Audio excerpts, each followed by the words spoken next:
Hi, everyone. Thank you all for viewing the content that we have created here at Project Access. The topic being covered in this presentation is antecedent variables. So a little bit about myself. So my name is Blaine Stemple. I'm one of the instructors for this course. So I'll kind of tell you a little bit about my background. So I grew up in Northwest Arkansas, and I had a lot of different majors in my undergrad, from communication sciences to pre-OT to special education, and then finally decided on psychology and graduated with a bachelor's of psychology. And during that time, I worked as a registered behavior technician in a multidisciplinary outpatient clinic serving children with autism.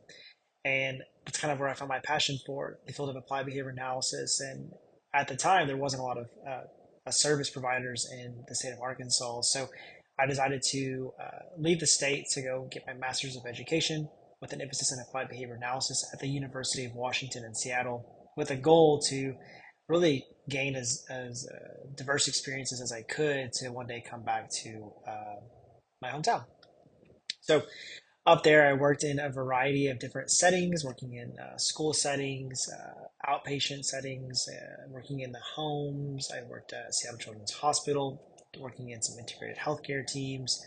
And I've now been in the field of applied behavior analysis for about 9 years. I've been a BCBA for a little over 5 years, and I'm now a current clinical psychology doctoral student here at Missouri State University.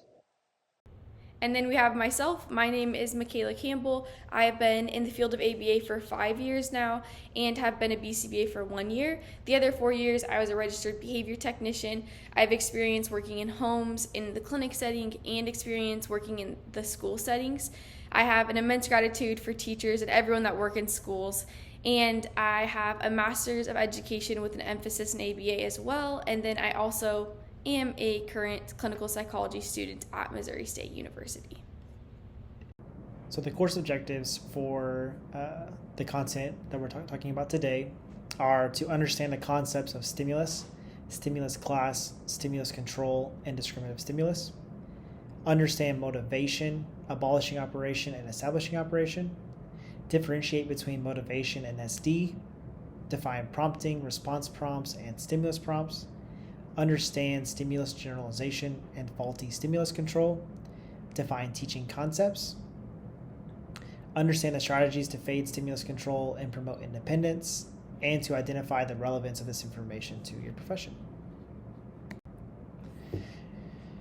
So to start, let's pretend it's Friday night and you are ready for dinner. Your friend suggests going to get Italian food. And let's just pretend that Italian food is your favorite, which it is my favorite. Are you going? Before making your decision, let's look back at your week. So Monday, you made homemade pizza and breadsticks. Delicious, right? Tuesday, your other friend brought over some chicken Alfredo. So pizza Monday. Tuesday, we have had some Alfredo. Wednesday, you decided to go to Olive Garden and get some breadsticks, some salads, some ravioli. So we really have a whole lot of Italian food so far, Monday, Tuesday, Wednesday. Thursday, it's time for leftovers. We have some leftover ravioli from our trip to Olive Garden. Back to Friday. So here we are today. It's Friday, and your friend wants to go get Italian food. The question is, are you going? If it's me, I don't know that I'm going, right? And we think about it and we go, well, I thought you loved Italian food. So what changed for you with that decision? So the first topic, the concept that we're going to talk about, is motivation. And motivation is a variable that strengthens or weakens the value of a reinforcer. Some examples here of an abolishing and establishing operation. So we have our first jargon box here, and this is something that we're going to use to really highlight and call out these various terms that we use in applied behavior analysis that represent the jargon of the field, right? These things that have very specific meaning for those who are a part of that field, which then can be sometimes confusing for others who are not familiar with the meaning that term has in the field of applied behavior analysis. So first two terms here, abolishing operation, establishing operation. With an abolishing operation, we're talking about an event that decreases the value of something as a reinforcer. And on the other side, we have an establishing operation, which is an event that raises the value of a reinforcer. So an example of that is with an abolishing operation. Let's say you sleep 8 hours and you're feeling incredibly rested and energized. That event can decrease the value of coffee, which then decreases behaviors that in the past have been reinforced by that reinforcer. So now you don't engage in behaviors that are related to searching, accessing coffee. So you don't stop at the coffee shop. Excuse me. On the other side, we have the establishing operation. So you sleep 4 hours. You wake up, you're groggy, you're tired, you don't feel energized. That event can raise the value of accessing coffee as a reinforcer.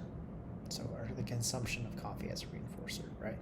So that event raises the value, which then increases behaviors that have resulted in the past of you accessing coffee. So you speed to the coffee shop, right, and get your favorite coffee. All right, so we have another example here for motivation, looking at abolishing and establishing operation. So with this abolishing operation, you just spent a week with your friend, right? That event might decrease the value of peer connection. So, right, you're thinking about maybe needing some space, a break. So then that leads to a behavior of maybe you turn your phone on, do not disturb for a little bit, right? So spending a week with your friend might decrease the value of spending time talking to your friend. So maybe you turn your phone on, do not disturb. A stopping operation, maybe your friend's been gone for a week on vacation somewhere. That event has raised the value of peer connection as a reinforcer. So that event can then have these evocative effects where it leads to an increase in behaviors that have resulted in that accessing that reinforcer in the past. So you call your friend every day. Another example, it's a great sunny day. That great sunny day can be an event that decreases the value of having an umbrella out, right? So you leave your umbrella in the car. On the other side, for an establishing operation, it's raining outside. That stimulus event in the environment increases the value of having an umbrella, which, then you bring an umbrella with you to like the locations that you were headed to, whether that be work or school or going out into the community somewhere. Okay, so now I'd like for you guys to take 3 minutes and fill out this diagram with an example from your own life or the classroom. Fill it in for both abolishing operation and establishing operation. So an establishing operation, again, that's one of our jargon terms here, is it's a motivating operation that increases the current effectiveness of a reinforcer. So a 5-minute activity here, come up with 3 examples of establishing operations in your own life, and also 3 examples in the lives of your students or your patients. Here's some examples that I came up with for establishing operation. So first, you've been sitting at work all day, right? That stimulus event is an establishing operation for increasing the value of getting up and moving. So then it could lead to behavior such as going for a walk. Another example is it's been 100 degrees outside. It has been so hot here lately. That could be a stimulus event that increases the value of getting ice cream, right? Of consuming ice cream. So hot, I want that cold, yummy ice cream. So that then can lead to behavior such as going to ice cream shop and where I can access ice cream. Lastly, maybe you have like the worst headache in your life. That can increase the value for accessing medicine, which then can lead you to behavior such as going to your medicine cabinet and grabbing some medicine. Abolishing operation, the other jargon term, part part of our motivating operations, is a motivating operation that decreases the current effectiveness of a reinforcer. So another 5-minute activity here. Come up with 3 examples of abolishing operations in your own life and 3 examples in the lives of your students or clients. All right, let's take a look at some examples for abolishing operations. So let's say you just ate at an all-you-can-eat restaurant. That stimulus event can decrease the value of consuming more food, which then you don't get a treat on the way home. Another example is you've been hanging out with friends all week. That then can decrease the value of social time, so you take a night in alone. And then last, it's super cold outside and snowing. Can decrease the value of consuming cold beverages, so then you don't drink an iced coffee. And I think it's important with these establishing and abolishing operations is we can take that third example, the super cold outside and snowing. We're going to look at it from an abolishing operations perspective, but we can also look at it from an establishing operations, right? If it's super cold outside and snowing, it might increase the value of hot beverages while simultaneously decreasing the value of cold beverages. So maybe I don't drink an iced coffee, but I do consume hot chocolate. Okay, a 5-minute activity here. So reflect on the following questions. So think about a time when your motivation gradually increased or decreased over time. What influenced this change? And additionally, have you ever felt a sudden burst of motivation? And what do you think caused that? So we're going to talk now about the concept of motivation being a gradient. So here's an example. If we look at this graph, so we have on the time axis, the one going horizontally, time sitting in chair, and on the y-axis, the one going vertically, motivation to stand up. And we think about motivation as a gradient is it might not be like a light switch every time for somebody, right? And most times it's probably not. But what we think about motivation as a gradient is that the longer I've been sitting in a chair, the more my motivation might go to stand up, right? Think about it the same way with sleep. The longer I've been awake, the more likely I am to want to go to sleep. More motivation I'm going to feel to go to sleep. Okay, so here is another example of motivation, the concept of motivation as a gradient. On the x-axis, we can look at amount of ice cream consumed. And on the y-axis, we can look at motivation to get ice cream. And we can see the more ice cream that we are consuming, the less motivation we have to get ice cream. Another example here, on the x-axis we have time without water, and on the y-axis we have motivation to get water. So the more time I go without water, the more motivation I have to get water. So again, like really representing here that motivation as a gradient. So a stimulus, another jargon warning here. This is where we have an energy change that affects an organism through its receptor cells. And we'll go ahead and break that down. So for a brief 2-minute activity here, go ahead and record as many stimuli as you can from the following picture. So again here, take a look at this picture, record as many stimuli as you can in the next 2 minutes. So for this pool scene, right, just a snapshot of an environment, there's a lot of stimuli that we can come up with. So it could be the smell of sunscreen, the smell of those food trucks, the heat that we feel from the sun, the sound of dogs barking, kids talking. We might feel the splash of water, hear ducks quacking, see that kids are swimming, right? All kinds of stimuli that we can come up with just in this snapshot of the environment. All right, here's a review question. So stimuli include which of the following?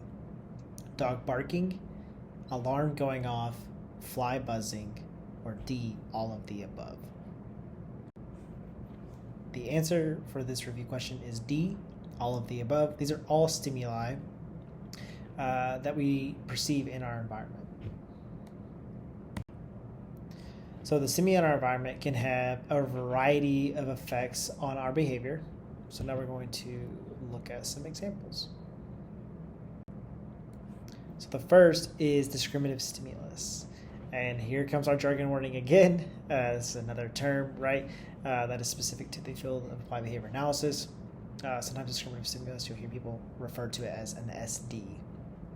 And what that means in applied behavior analysis is it's a stimulus in the presence of which a given behavior has been reinforced and in the absence of which that behavior has not been reinforced.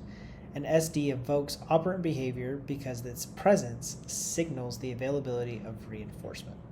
We'll talk more about that. So let's go ahead and break it down.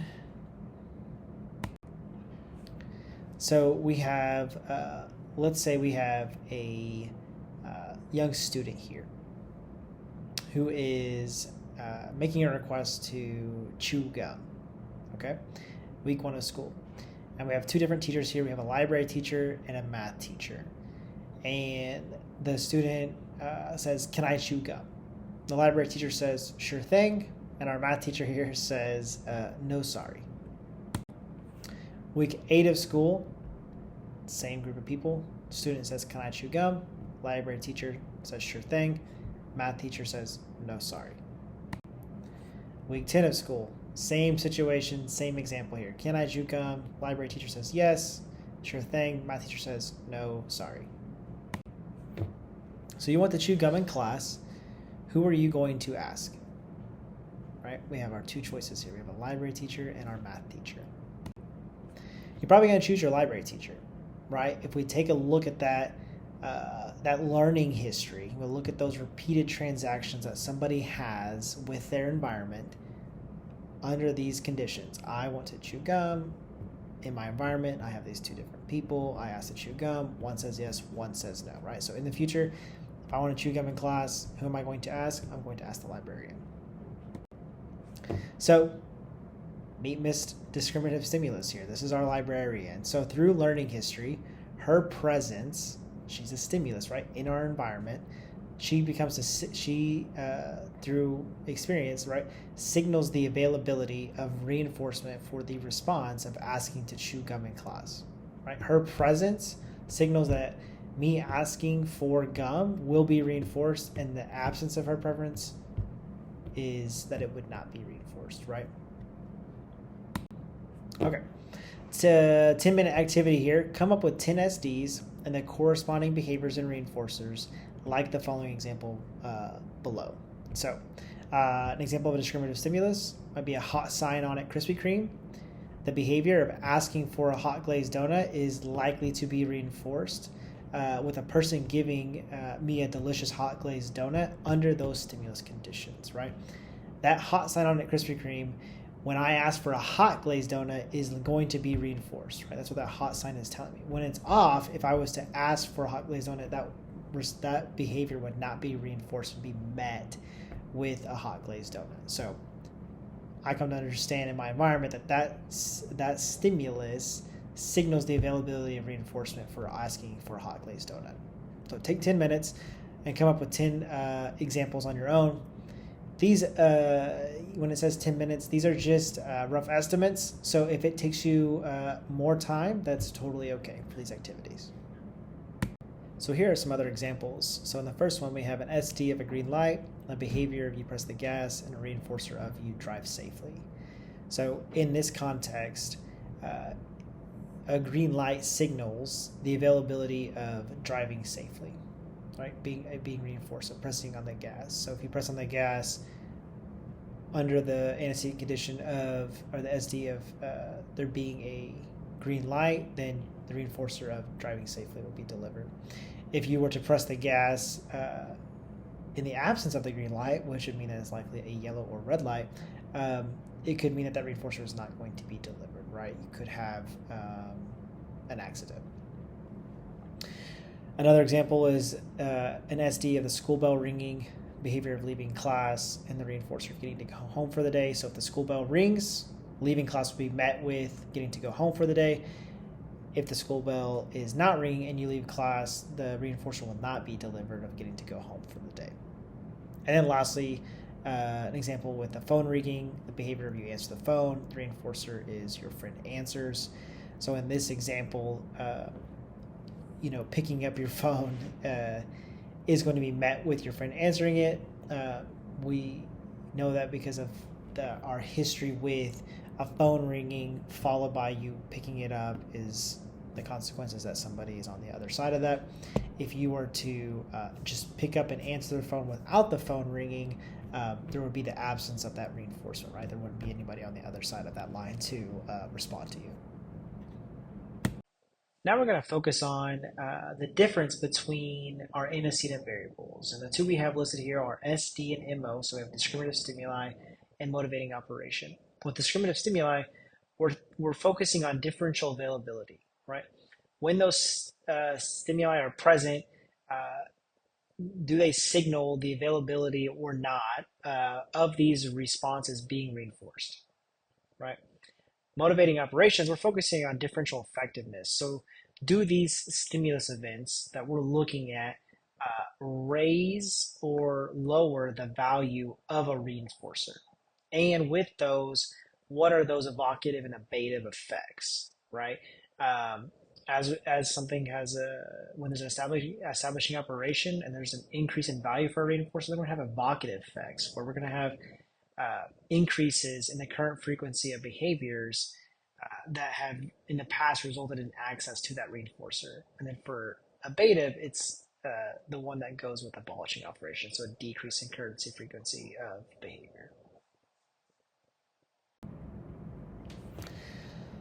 An example here is you're driving and you have an SD, might be an open coffee shop, right? Signals the availability that reinforcement is available for accessing coffee. If you ask for a coffee when you go there, pay them their money, you will be delivered or given a coffee. On the motivating operation sides, we could think about our EOs or AOs here. An EO would be like being up all last night with a migraine and having to work today and having no energy. So that could be a stimulus event that serves as an EO, which raises the value of accessing, consuming coffee. So we have our MO example there and our SD. So again, differential effectiveness versus differential availability. An AO in this example might be you had such great sleep last night and already had your morning coffee at home and you're ready for work. So even though that coffee shop signals the availability of asking for coffee being reinforced, it's an open coffee shop, you're in a different motivational state at this point in time, right? You had a stimulus event that served to decrease the value of trying to access coffee on your trip to work.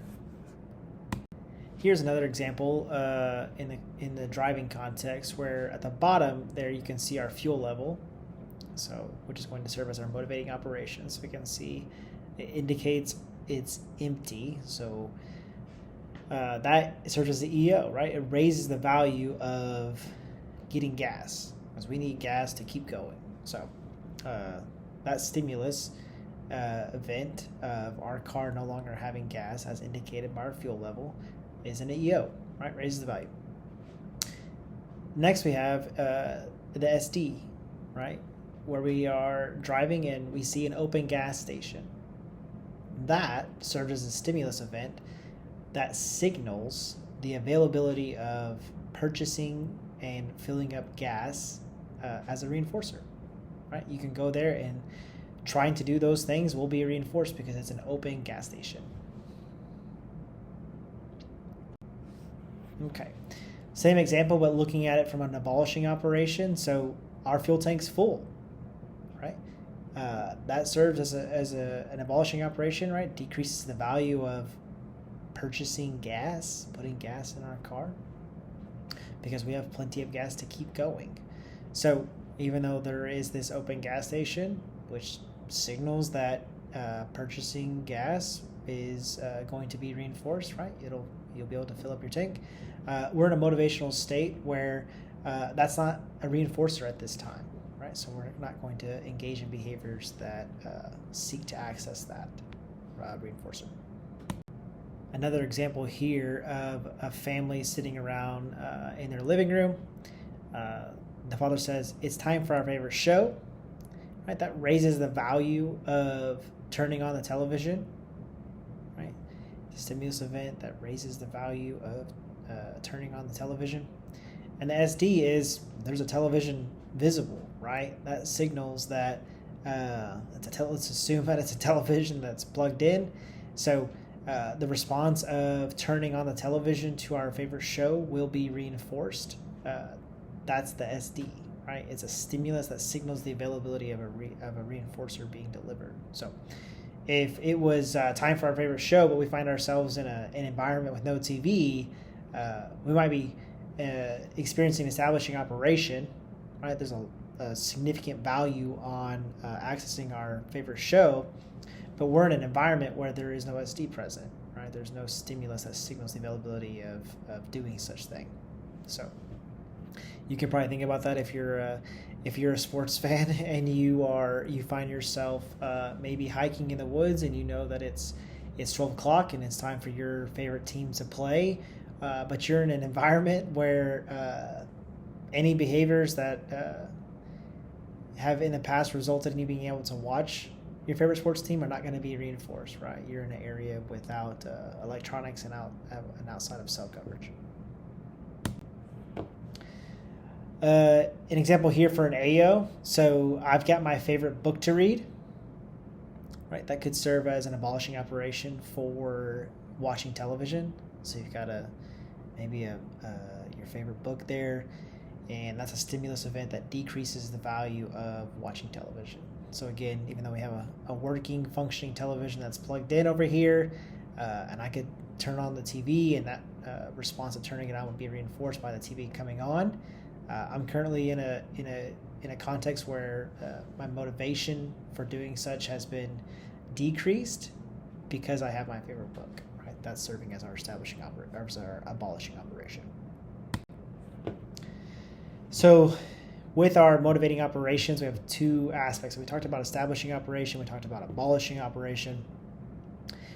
With motivating operations, we also think about them from their value altering and their behavior altering effects.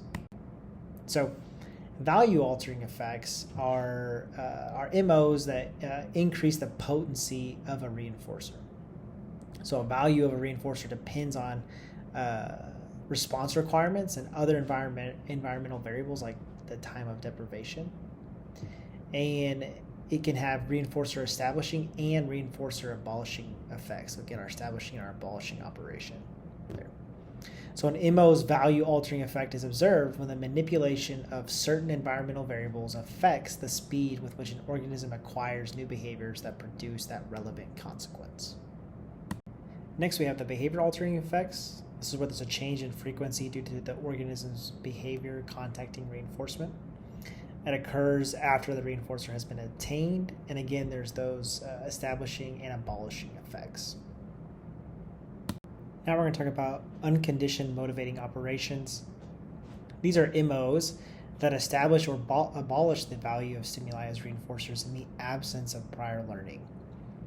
So these are things such as food deprivation, removal of pain or the reduction of pain, satisfying thirst, sleep deprivation. So thirst equals a reinforcer establishing effect. So it evokes behaviors to get water, right?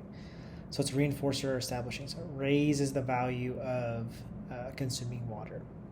And it evokes behaviors that previously have resulted in accessing water. So going to the fridge, going to the vending machine, maybe going to the sink. So we have our evocative effects and also our reinforcer establishing effects. Water consumption has a reinforcer abolishing effect, which abates behaviors to get water. So reinforcer abolishing. So again, consuming water starts to again, motivation is a gradient. But as we consume water, it starts to decrease the value of water. With that, then we have the abative effects, where it's going to decrease things like going to a fridge, going to the vending machine, or going to the sink, things that have resulted in accessing water. Here are some other examples for unconditioning motivating operations. So we have food deprivation, which increases the effectiveness of food as a reinforcer. leading to evocative effects where we have that increase in current frequency of all behavior that has previously resulted in access to food and consumption. Another example is sleep deprivation increases the value of sleep as a reinforcer, which then has the evocative effect of increasing the current frequency of all behavior that has previously resulted in falling asleep. And then the last one is an increase in pain, which would then increase the effectiveness of decreasing pain as a reinforcer. The evocative effect there is an increase in the current frequency of all behavior that previously resulted in being able to decrease your pain. So 3-minute activity here. So for each previous UMO, list examples of behaviors that have been previously reinforced for each scenario, such as the food, sleep, and pain. Okay, so here are some examples. So some behaviors that may increase for those different ones. So for food deprivation, we might go cook a meal, we'll go to a restaurant, go get takeout, maybe order on DoorDash. For sleep deprivation, maybe we go lay down in our bed, lay down on the couch, turn the lights off. And then with increase in pain, we might take medicine, get an ice pack, or get a Band-Aid. Okay, so here's some other examples. Well, really the same examples, but we're just looking on the other side here at our abolishing and abative effects. So for food ingestion, some behaviors that may decrease: cooking a meal, going to a restaurant, going to get takeout. Sleeping, with the abolishing operation effect, we're going to have that abative effect, so we're just going to decrease the frequency of things like laying to lay down in a bed, laying on your couch, turning off the lights, and the same thing for the pain one, right? With the abolishing operations in effect, we now have the abative effect of the decrease in behavior, such as taking medicine, going to get an ice pack, or getting a Band-Aid. So 3-minute activity here. Think of 5 different examples of motivating operations that are present or occur in your daily life and write them down. Let's talk about unconditioned motivation operations. Now we're going to talk about conditioned motivating operations. So these are MOs that alter the reinforcing effectiveness of other stimuli, objects, or events as a result of the organism's learning history. So some examples of that here are, we have food deprivation. So that's our unconditioned establishing operation, right? Like we just talked about, has a value altering and a behavior altering effect. That food deprivation can be paired with a neutral stimulus, such as a restaurant, right? And that restaurant can then come to serve as a conditioned establishing operation, which has a value altering and behavior altering effect similar or the same as what we see at the top, with food deprivation being an unconditioned establishing operation, right? So the reinforcer establishing effect, an increase in the reinforcing effectiveness of food. We have a raised value for food as a reinforcer. And then the evocative effect, we have an increase in the current frequency of all behavior that in our learning history has been reinforced by food. So now we have a 3-minute activity here. So go ahead and complete the following diagram with your own example. This is a diagram of what we just looked at, where we're looking at that process of how an unconditioned establishing operation can then become a conditioned establishing operation, like what that process looks like. So go ahead and fill in what those blanks are. So write in your unconditioned establishing operation, write in your value and behavior altering effects, then move to that pairing process of like your unconditioned motivating operation and your neutral stimulus, and then lastly how that stimulus then becomes a conditioned establishing operation and what those value altering and behavior altering effects are. Next, we're going to look at some applications in the classroom. So let's take a look at this graph. So we have time spent listening to lecture on the x-axis, and on the y-axis, motivation to interact with peers. So when looking at this, do you think this represents an establishing operation or an abolishing operations? So previously that was looking at establishing operations, and specifically we're thinking about peer interaction deprivation as a conditioned motivating operation. So that has a value altering effect of increasing the reinforcing effectiveness of peer interaction, right? That raises the value. The more deprived I am of peer interaction, the greater the value of peer interaction as a reinforcer. That then has a behavior altering effect, right? Increasing in the current frequency of all behavior that has been reinforced by peer interaction. So, what behavior might begin to show up in the classroom in this example? Come up, so take 3 minutes here for brief activity to come up with 5 behaviors that you might expect to see occur in your classroom in that previous example. So for me, some behaviors that I thought about thinking about that example, so I'm thinking about kids being deprived of interacting with one another, right? The longer and longer that goes, some things that I think I might expect to see in the classroom might be things like whispering, getting out of a seat, maybe passing notes, maybe tapping or teasing their peers, making silly faces at each other. Could be some nonverbal communication, depending on the age of their kids. Could be maybe we're trying to pull out our phones and communicate that way, right? So there's a lot of things that we might expect to start seeing an increase in the frequency of behaviors that have by history resulted in accessing peer interaction. So another activity, 5 minutes here, take a motivating operations approach, come up with examples of strategies that you could use in this scenario that would serve as abolishing operations. So we're thinking about peer interaction deprivation, right? It's increasing, right? Longer and longer I go with deprivation of interacting with my peers, that serves as an establishing operation. So take a motivating operations approach, but think about it from the abolishing operations side. What are some strategies that you could use in this scenario?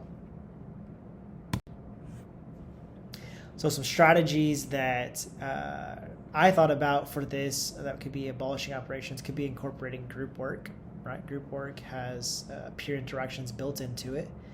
Things like incorporating a class game into the lesson. Again, there's some peer interaction there. Incorporating partner work into the lesson, or incorporating brief social breaks throughout the lesson. So these are all things, stimulus events that you could add into your classroom, into your structure, that could serve as abolishing operations for peer interaction.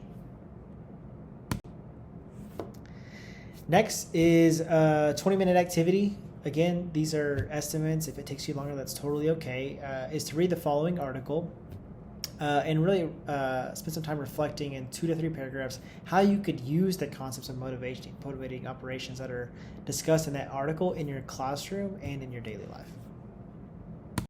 Okay, so continue to extend on our concept here. So we've talked a lot about a stimulus, what it is, how we view it in applied behavior analysis. So now that we know stimuli affects behavior, what do we do if a stimuli isn't resulting in the behavior that we are targeting? Prompting.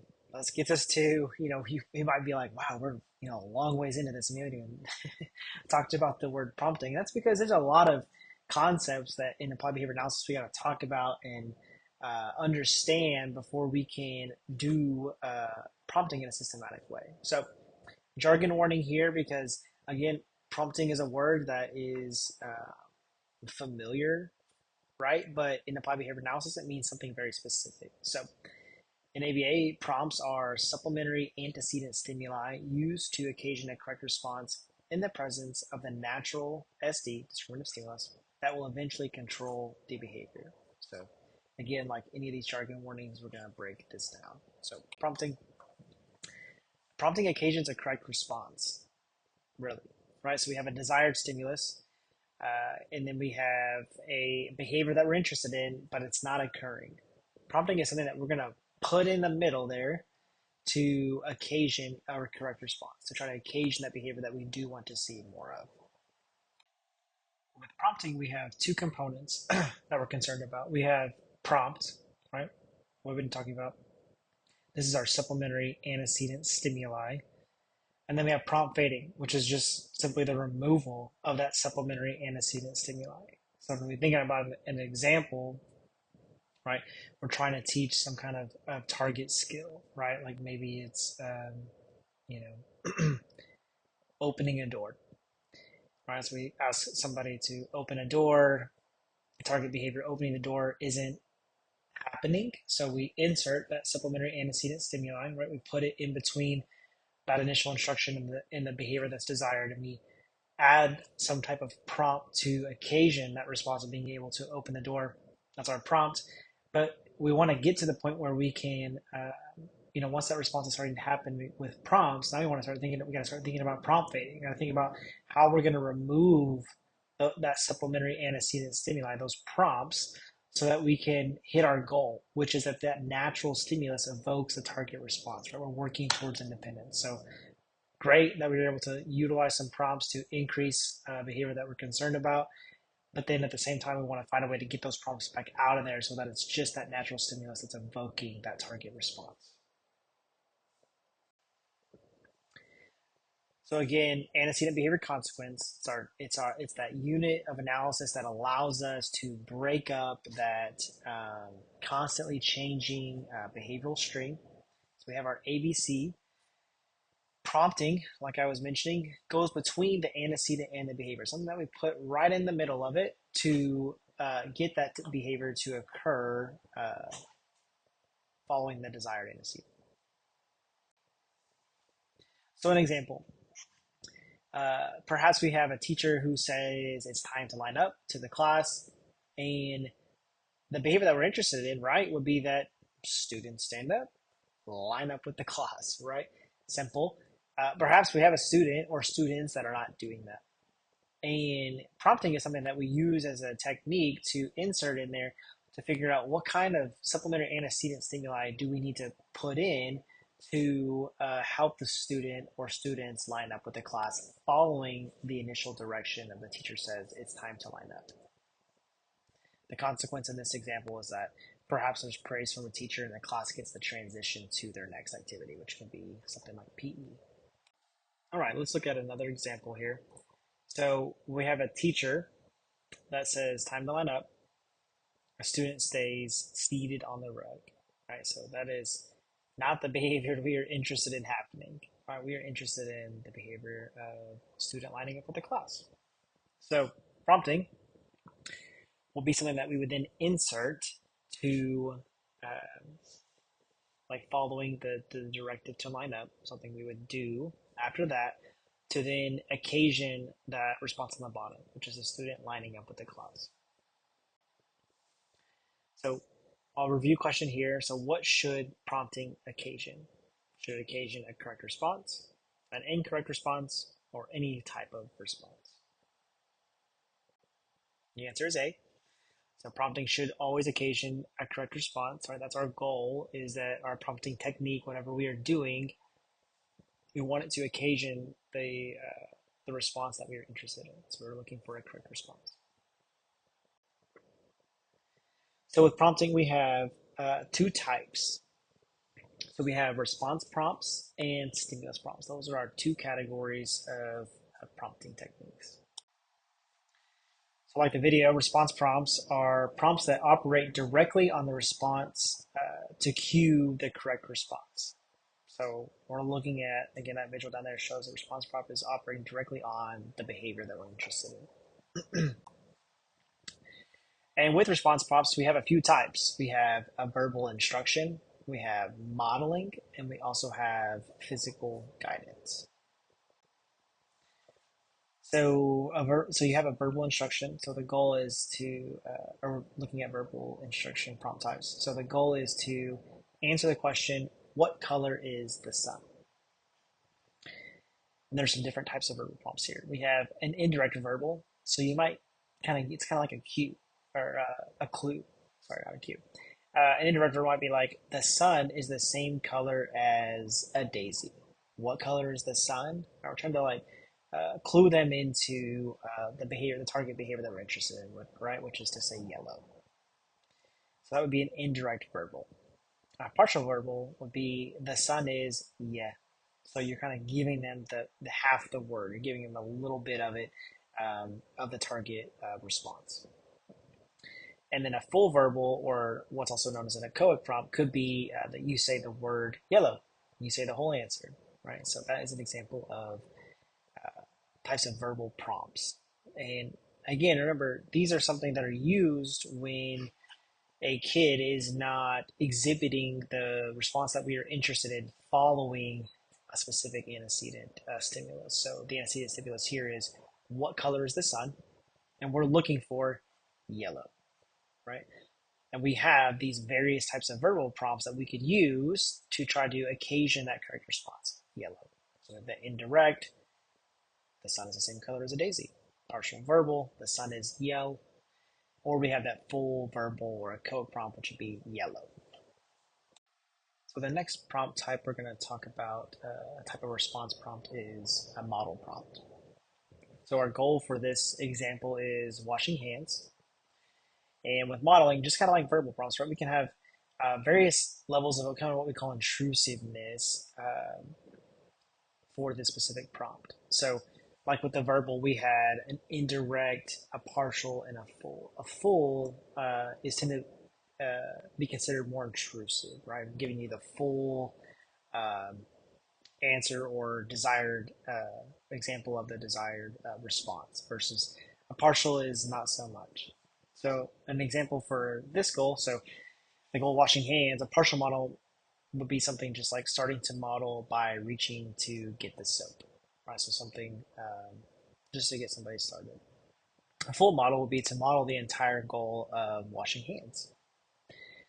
Another example of modeling is that with the amazing advances in technology, we can do all kinds of stuff with video modeling where a teacher or student could video themselves completing a task, and then the individual could watch that as they engage in the target behavior of washing their hands. So for this specific prompt type, we have we're focusing on modeling. There's some prerequisite skills that we need to consider if we're going to use this strategy. So the ability to imitate is important, right? If we are trying to model what the desired response is, it's important that the student that or individual that we're working with has the ability to observe, right, that prompt. So staying attention to the model prompt, we need them to be able to look and attend to what we're doing, and then to be able to take that information in and then imitate what they have just observed. So some prerequisite skills that are needed typically for modeling to be successful. The next type of response prompt is physical guidance. So for here, we have the goal of tracing a letter. Again, we can think about intrusiveness here with physical guidance. So we might have partial or full physical. So partial physical would be gently helping the student trace by placing your hand on the wrist, right? Maybe helping them hold it correctly and also outlining the letter. Full physical would be gently helping the student trace by placing your hand completely over there. So maybe with the partial, you're just kind of molding a little bit, helping a little bit by gently helping them do it by placing the hand on the wrist. Full physical, you have your hand over hand as you do the activity. So it's a piece of caution here. So a little caution note at the bottom. Physical prompts should really only be used after several considerations that we're going to discuss later. So something that we'll kind of keep in mind and touch on in just a little bit. Okay, we have a review question here. So what prompt acts directly on the response? We have a stimulus prompt, a response prompt, a behavior prompt, or D, all of the above. The answer here is B, a response prompt. That is the prompt that acts directly on the target response. Okay, our next category of types of prompts are stimulus prompts. So we got our jargon warning back out. Another term here. Stimulus prompts operate directly on the antecedent task stimuli to cue a correct response in conjunction with the critical SD. That is a definition that is hard to read and also probably hard to understand when first hearing it. So we're going to break that down further. So stimulus prompts are something that we can use in an attempt to really increase the salience of a stimulus. Okay, so if stimulus salience is a word that you're not familiar with, it refers to the salience of a stimulus is influences attention to it, and ultimately the development of stimulus control. So that's what stimulus salience means in applied behavior analysis. So for an example for stimulus salience, again we're thinking about how much a stimulus how much a stimulus stands out and like captures our attention. So we're thinking about bird chirping and tornadoes. So we're thinking about size. We're thinking about the intensity in which they occur and the frequency and the context. So for bird chirping, I think of it as like something that is lower in intensity. It's repetitive, and in certain contexts, like loud or busy contexts, it might be something that goes unnoticed. But if it's a really calm and peaceful morning, it might be something that you notice, or even something that you notice more in the springtime, right? With a tornado sign, you think about very high intensity, something that does not occur with regularity. It's associated with danger, right? So, um, irrespective of context, if you hear a tornado siren, it's going to have a lot of stimulus salience to it. So, for an example for stimulus salience, again, we're thinking about how much a stimulus how much a stimulus stands out and like captures our attention. So we're thinking about bird chirping and tornadoes. So we're thinking about size. We're thinking about the intensity in which they occur and the frequency and the context. So for bird chirping, I think of it as like something that is lower in intensity. It's repetitive, and in certain contexts, like loud or busy contexts, it might be something that goes unnoticed. But if it's a really calm and peaceful morning, it might be something that you notice, or even something that you notice more in the springtime, right? With a tornado sign, you think about very high intensity, something that does not occur with regularity. It's associated with danger, right? So, um, irrespective of context, if you hear a tornado siren, it's going to have a lot of stimulus salience to it. So, our types of stimulus prompts are movement, position, and redundancy. And we'll go over each of those. So movement, also sometimes referred to as gestural. This could be something, or these could be things such as pointing, tapping, touching, or looking at the target stimulus. The next stimulus prompt type is position prompts. So this is where we are moving the target stimulus closer to the individual. The last type of stimulus prompt is a redundancy prompt. So this is where we are altering the color, size, or shape of the stimulus. Some examples of redundancy prompt examples. So we might have these different words, and perhaps we're working on reading, and the target words are we change the color of them. So instead of these all being black font, maybe initially they are all the color of the word that they read as. So blue is the color blue, green is the color green. That's an example of a redundancy prompt. A review question. So a teacher moves the stimulus closer to the student. What kind of prompt is this? They have movement, position, verbal instruction, or redundancy. So that's an example of a position prompt, position stimulus prompt, where we have, again, taken the stimulus and moved it closer to the student. So we changed its position. Here's a 5-minute activity where you can identify 3 goals that you have for your students, give an example for each of how you would use different types of stimulus prompts for those goals that you have for your students. So now we want to focus on that second part of prompting. So we have a selection of a prompt. We have our response prompts and our stimulus prompts. And then we have to focus on promoting independence. And that's through a process of prompt fading, which is what we are calling, or what we're focusing on there with prompt fading, is transferring stimulus control. So in our top visual here, we have a teacher, says time to line up. Gestural prompts at the door, so we're indicating where to go line up. Student lines up, and the class transitions. That example includes a prompt, right? But our goal is for that to not be necessary. So we want to do some prompt fading because what we want it to be is we want to get that supplementary antecedent stimulus out of there to where it's just teacher says time just to line up, student lines up, and then class transition. So now we're going to focus on promoting independence through prompt fading techniques. So transferring stimulus control, again here, we want to take that response prompt or stimulus prompt really that we've added in to the equation, right, into our contingency, our ABCs. We've added that response prompt. Now we want to transfer control to the natural stimulus, to that A. So ways to transfer stimulus control, again, prompt fading. We have most to least prompting, we have least to most prompting, we have graduated guidance, time delay, and fading techniques. So with a prompt hierarchy, it's important that your hierarchy for your individuals are individualized, right? Like how you design the different prompts that you're using and when for your clients is an individualized process. Be- because it's about it being effective, right?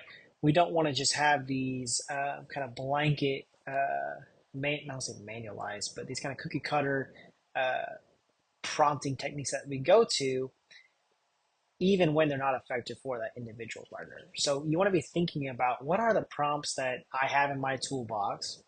How can I deploy them to these various goals for this specific client or student? And when I do so, what actually is effective for them, right? And then to just do the ones that are effective, and not to continue to do prompts that don't actually occasion the desired response that you are looking for your student, right? Prompts are meant to occasion that desired response. So if they are not doing that, then they're not functioning the way that we want them to. So therefore, they're not really a prompt that we want to be using. So with a prompting hierarchy, we think about these hierarchies in terms of kind of what I mentioned before. We have least intrusive prompts and most intrusive prompts. So we'll kind of keep our mind framed around that concept as we move into these different prompt fading techniques. So most to least prompting here. So we have our hierarchy. So we have full physical, which is our most intrusive prompt, and then it works down to our least intrusive prompt, which is like an indirect verbal prompt. So from there, this would be a strategy that we might use when we want to minimize the likelihood of, or then minimize the opportunity for errors. So as soon as the target stimulus, the target antecedent is given, you would go straight to a full physical to minimize the likelihood of an error happening, and then across time you would try to fade the intrusiveness of your prompts from a full physical to a partial physical to a gestural to perhaps an indirect verbal. Next, you have least to most prompting. So kind of think about it as the opposite, really, where you have first you're going to start with your least intrusive prompt, which was like your indirect verbal, and then you're going to work towards your most intrusive prompt if the learner is not exhibiting the target response. So I have my initial instruction. Um, I need to insert a prompt with least to most prompting. I'm going to start with my indirect verbal. If that doesn't occasion the target response, then I'm going to move down my hierarchy, going towards the most restrictive. So indirect verbal doesn't work, move to my gestural. Gestural doesn't work, move to my partial physical, and then on to my full physical if it's not working. So we're starting with the least intrusive prompt from the start. All right. Go ahead and take 5 minutes here to complete the following activity. So create a least to most and a most to least prompting hierarchy for two different goals that are relevant to your students. Okay, so we have a review question here. A teacher prompts a student to wash their hands by first using a gestural prompt, then partial physical, and then a full physical. What strategy is the teacher using? Least to most prompting, most to least prompting, graduated guidance, or time delay? The answer is A, least to most prompting. You can see the intrusiveness increases with each successive prompt. Right now, we're going to talk about graduated guidance. So this is where we're utilizing physical guidance to evoke a desired response, try to occasion that desired response. And with graduated guidance, we are going to be immediately fading out our physical prompts as the learner is demonstrating bits of independence. So we are kind of shadowing their movements and providing physical guidance support as is needed. So we're following their movement and we're changing the location of our physical prompts. So the most intrusiveness in terms of graduated guidance you could think about might be like a hand over hand. A less intrusive aspect of graduated guidance would be where we might change the location of that physical prompt from hand over hand to now maybe it's the wrist, maybe it's a part of the forearm, and now maybe it's the elbow, and maybe it's the back of the arm, right? So with graduated guidance, it's something that we're immediately trying to fade out as the learner shows that they're ready, and we're doing that by changing the location of where that physical prompt is. For time delays, so this is something that we are going to utilize after correct responding has been established. So we've selected, our prompting hierarchy. We're doing response prompts, and we are successful. Right, our prompts were able to occasion correct responding. It has now been established. So now we got to figure out how to get those prompts out of there. Time delays are something that we utilize after that correct responding has been established, and we insert time delays to give the individual an opportunity to respond independently to that target stimulus. So initially, maybe it was the target stimulus, insert a prompting technique. Now we're going to put space in between there and allow for the individual to respond independently. With time delays, often prompting strategies are typically kept the same as initial teaching. So whatever prompting strategies you were doing before, you're still going to utilize those. You're just with time delays, you're adding another component, right? You're adding that time delay to give the individual, the opportunity to respond independently before you then reinitiate your prompting strategies. And this is kind of what that looks like. So this could be an example here where you have a teacher asking, "What is this?" The target response is a student says a cat. The consequence is a teacher provides some praise to the student. But maybe you've been having to utilize some different types of prompts, some full verbal prompts. So the teacher says cat. So what is this? Cat. Student says cat. Child receives praise. Now we got to figure out how to get that prompt out of there. So you move to adding a time delay procedure. So now you want to add some space in there for the child to independently respond before you then add in your prompt. We have two types of time delay. We have progressive time delay and constant time delay. So with progressive time delay, we are, with both, we're starting at zero, right? Where the prompt is immediately inserted following that target stimulus. Now we're moving to a time delay where we have to get some space in there for the individual to independently respond. With progressive, we're going to systematically extend that time delay. We're going to go from 0 to 1 to 2 to 3 to 4. With constant time delay, that time delay is fixed. We're going to select a number. So we have the 0 second, but now we're just going to start with 3. And we're going to hold it at 3. That will be the constant time delay procedure. So progressive time delay, again, an example here, we have that same CAD example. And with the progressive time delay, the 1 second time delay is for the first 2 trials. And then maybe, if that's successful, we're going to move to a 2-second time delay for the next 3 trials. With the constant time delay, like I mentioned previously, we are selecting an interval and we're implementing that delay every time. So maybe we have selected 3 or we selected 5 seconds, and we're going to have that specific interval be the delay every time. Okay, come to another activity here. So go ahead and identify 2 goals that you have for your students. Then give an example of how you could utilize graduated guidance and or time delay procedures during your teaching. So let's review. So we have a teacher that waits 5 seconds before using a full verbal prompt when working on a reading target. What strategy is the teacher using? Least to most prompting, most to least prompting, graduated guidance, or time delay? So the answer is D, time delay. They're using a time delay procedure, right? We have an amount of time that's being uh, inserted between the target stimulus and the prompt to allow the individual to respond independently. So next we're going to focus on transferring stimulus control, so looking at some different fading techniques. So we have stimulus fading and stimulus shape transformation. So with stimulus fading, what we're doing is highlighting a physical dimension of that stimulus. So this could be color, size, position, etc. And what we're doing with this is trying to increase the probability of a correct response. So a stimulus fading example might be that we want somebody to write the letter A. So initially, we can look at that first example where we have not only the full letter, we also have kind of some boundaries with the way that the letter is displayed.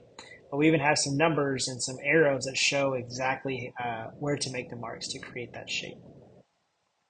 Then we move to just the dots, right? And then from there, we have not where we have faded to where we only have half the letter visible. So the instruction in this example might be something like write the letter A. With the first example, that's it's intrusive in the sense that it's the answer is we're completely prompting the response, right?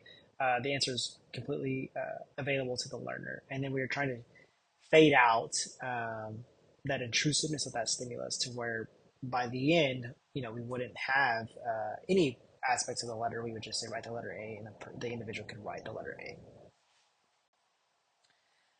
Another example might be giving the directive to go wash your hands with the presentation of a visual of somebody washing their hands under water with soap. Over time, we reduce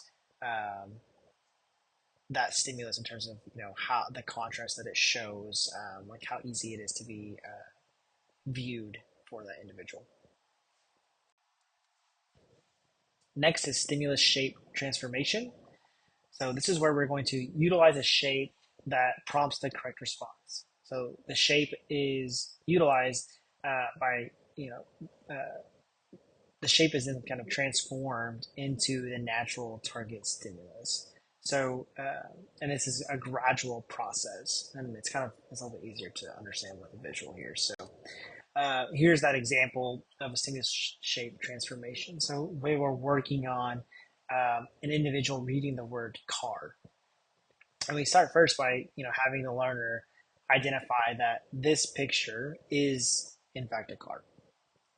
And then we start to transform that shape by now including the letters in the shape of a car. So now we can see that CAR is present, and across time it gets more and more closer to approximating just the word car. That's an example of stimulus shape transformation. Another example here is a tree. So we have the image of a tree with all the letters of the word tree. So we might ask the learner, what is it? Tree. Next, the next picture, it looks less like a tree, but still resembles a tree. And then now we have kind of this shape of tree. And then, eventually we're going to try to get to where those letters are just, all written level. For this activity, go ahead and select two different goals. For each goal, create a stimulus fading technique and a stimulus shape transformation technique, and go ahead and get creative. For review question, so a teacher makes the word cat look like a cat and slowly fades out the shape until it just spells cat. What type of strategy is the teacher using here? Stimulus shape transformation, stimulus fading, graduated guidance, or time delay? The answer here is stimulus shape transformation. The teacher has taken a stimulus cat and the word cat and transformed it to look like a cat. And over time, They then fade that out until the shape just spells cat. So some considerations for prompting here. We're talking a little about physical guidance, prompt dependency, and individualization. So for physical guidance, some things that we really want to consider here is that it's a most intrusive prompt. Having somebody physically place their hands on you to perform a desired behavior is really intrusive, and that's something that can be immersive. So we really want to think about somebody's learning history with being physically prompted, moved. We want to make sure that whatever we're trying to do with the use of physical guidance, that it's not something that is aversive, right? And that's because physical guidance can turn into a physical restraint if the individual doesn't accept the prompt. So with prompts, it's something that we want to really remember is that we want prompts to be accepted by our learners. And as soon as we're physically prompting and the learner starts to reject that prompt type, if we continue on, we have now turned that prompt type into a physical restraint because we are no longer honoring their freedom to move. We are now restricting that. So some considerations are to utilize hand under hand prompting to really look for the acceptance of the prompts that you are trying to utilize, and identifying preferences for various types of promptings for each learner. Another consideration is to think about prompt dependency. So prompts are amazing. They are so helpful in allowing all of us to gain new skills in all the environments that we are a part of. But something that we have to be mindful of is that these prompts can take on stimulus control of the desired response, and they can be an individual can become dependent on those prompts to be present for them to engage in the target behavior. So our end goal is that we don't want prompting to be there. We don't want it to be present. So we really need to be mindful of how quickly these prompts are beginning to work for our clients, our students, so we can quickly go to our fading techniques to get those prompts out of there so the learner can be independent. So some considerations with that, verbal prompts are typically found to be more difficult to fade for individuals. And you really just, again, prompts are so useful and they're so helpful, but you have to always be thinking about what prompt fading strategies you're going to go to and when in your plan for teaching new skills for your learners. Last consideration is individualization. So again, going back to incorporating preference, thinking about your individual learners and what types of preferences they have relative to the various types of prompting strategies that are available to you. Again, the more tools in your toolbox, the better as a teacher, because then you can be more flexible into how you plan and utilize those different prompting strategies with each learner. The next piece is ensuring that prompts are effective. Back to that kind of cookie cutter approach. We don't want to be utilizing prompts that are ineffective, right? It kind of defeats the purpose, right? We want to select prompting strategies that work to increase the frequency of the target behavior that we want to see more of. So we want to make sure the prompts that we are utilizing are actually effective. And if they're not, we want to be flexible and ready to adapt and change them. And then last is considering prerequisite skills, kind of going back to that modeling example of like, there's a lot of prompting strategies out there, but there are some prerequisite skills that you need to be able, or for those prompts to be successful for different learners. Yeah, a few more concepts to cover here. So stimulus discrimination. This is an SD. Again, something that we've referenced a lot throughout this presentation, but again, it's just an SD that evokes behavior because its presence has been correlated with the differential availability of an effective reinforcer. So thinking about this little example down here of a kid asking to chew gum. Library teacher says yes, math teacher says no, over and over throughout the learning history. The library teacher is a stimulus that now is correlated with the increased availability of receiving gum as a reinforcer, right, for that request, versus the math teacher is not. Stimulus generalization, this refers to the extent to which stimuli other than the initial SD acquire stimulus control over the behavior. So we can think about um, these different phones acquiring control over the response that's a phone, right? They are similar.